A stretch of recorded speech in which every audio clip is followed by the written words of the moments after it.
অনেক ছেলেরা ঈদ আসলে সিল্কের পাঞ্জাবি পরে আসে না নাই? আমার যুবক ভাইয়েরা, সিল্কের পাঞ্জাবি এই ফ্যাশনটা তোমাদের জন্য হারাম। যুবকরা হাতে স্বর্ণের আংটি পরে, গলায় চেইন পরে, মেড অফ গোল্ড, স্বর্ণ দিয়ে বানানো যে কোনো জিনিস ইউজ করা, তারপরে সিল্কের কোনো জামা পরা ছেলেদের জন্য হারাম করেছে কে? ছেলেদের জন্য চুরি পরা হারাম করছে কে? ছেলেরা অর্নামেন্টস পড়তে পারবে না, ব্রেসলেট লাগাতে পারবে না, সিল্কের পাঞ্জাবি পড়তে পারবে না, স্বর্ণের কিছু ব্যবহার করতে পারবে না। এছাড়া তুমি তোমার নাভি থেকে হাঁটু পর্যন্ত ঢেকে সব ধরনের ফ্যাশন তুমি নিতে পারো। নতুন একটা ফ্যাশন এসেছে, চুলের এই দুই দিকে একেবারে মাথার সাথে মিলায় চুল কাটে আর এদিক দিয়ে ঘোরার মতো রাখা আছে না নাই? আমি এটার নাম দিয়েছি হর্স কাটিং। আমি বললাম কি রে এরকম রাখছোস কেন? কয় হুজুর আমার মেসি রাখছে, মেসি। এরপরে ট্যাটু লাগায় অনেকে, ট্যাটু চিনেন? এটা ইলেকট্রিক্যাল শক দিয়ে, নিডল দিয়ে আর ডাইং এর মাধ্যমে রং দিয়ে এই ট্যাটুটা বানায়। কোন মুসলমানের বাচ্চা এই ট্যাটু গায়ের মধ্যে লাগাতে পারে? এই ট্যাটু লাগালে কোন ইবাদত তোমার কবুল হবে? তার মানে তুমি যে ফ্যাশন গুলো করবা, ইউর ফ্যাশন শুড বি হালাল, ইউর ড্রেস শুড বি হালাল। এই বিজাতিদের এই কালচার আসা যাবে না, বাংলাদেশে ঢুকানো যাবে না। বিশ্বনবী বলেছেন নাহা রাসূলুল্লাহ আনিল কাযাহ, কাযাহ করতে এই হেয়ার কাটটা নিতে বিশ্বনবী নিষেধ করেছেন। দুই দিকে চুল নাই, মাঝখানে ঘোরার মতো চুল। এগুলো কোনো মুসলমানের ছেলে এই হেয়ার কাটিং কাটতে পারে না। চিল্লায় বলে ঠিক কি না? মেয়েরা যারা ফ্যাশন পছন্দ করো সমস্যা নাই, তুমি সুন্দর বোরকা পরবা। তোমার বোরকা হতে হবে ঢিলে ঢালা, টাইট ফিটিং বোরকা পরা যাবে না। টাইট ফিটিং বোরকা আছে না নাই?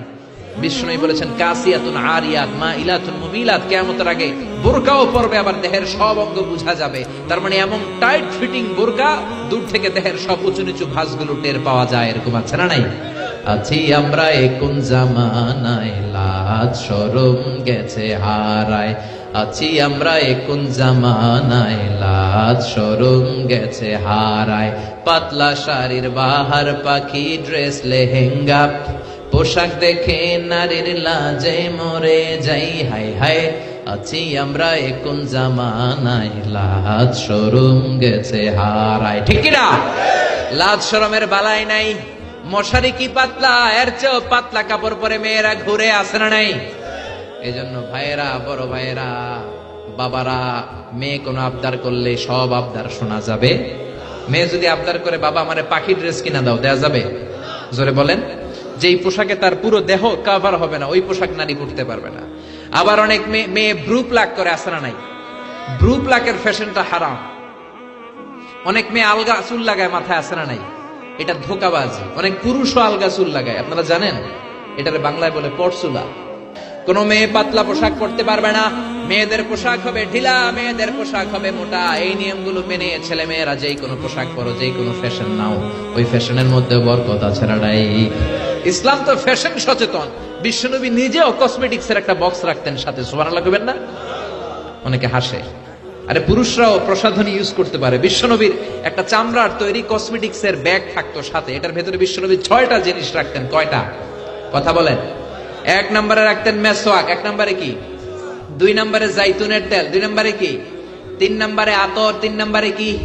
4 নম্বরে চিরুনি, 5 নম্বরে হলো টুথপিক। টুথপিক চিনেন না খিলাইল চিনেন? হ্যাঁ, টুথপিক না খিলাইল?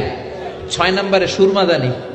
এই 6টা জিনিস বিশ্বনবী সাল্লাল্লাহু আলাইহি ওয়াসাল্লাম সুনি আমিল জিল্দ চামড়ার একটা প্যাকেটের ভিতরে যে কোনো সফরে গেলে এইটার ভিতরে 6টা জিনিস বিশ্বনবী নিয়ে নিয়ে সফরে ঘুরতেন। চিল্লায় পড়েন আল্লাহু আকবার।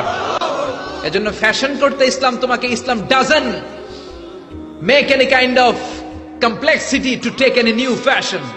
কোন ফ্যাশন নিতে কোনো সমস্যা নাই, but your fashion should be হালাল।